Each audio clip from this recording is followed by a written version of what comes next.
Entrepreneurs usually grow. This is the one common, not one, but this is one of the common denominators.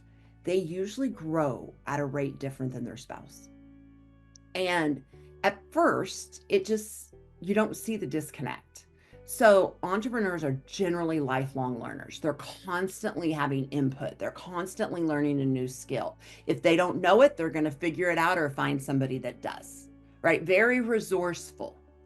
But the non entrepreneurial spouse is generally not like that. The entrepreneur is learning like at a rate like this, which when you're learning, you're growing, right?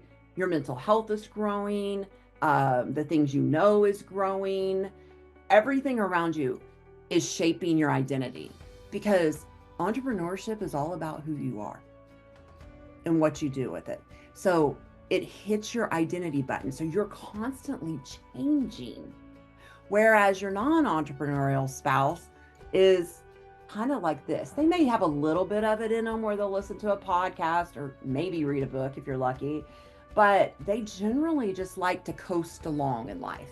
They don't want to rock the boat, so to speak, right? So they're kind of like hanging on to your speedboat while you're going 1,000 miles an hour and they're at the back hanging on for dear life, just it's happening, right? It does not feel comfortable.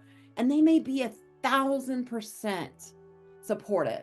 But what happens when you're growing at things like this is a disconnect and you don't see it coming.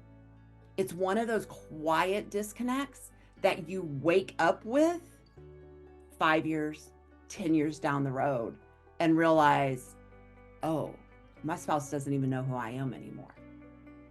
Because one, you may have not shared all the change because we're just constantly in change, right? We're constantly up leveling.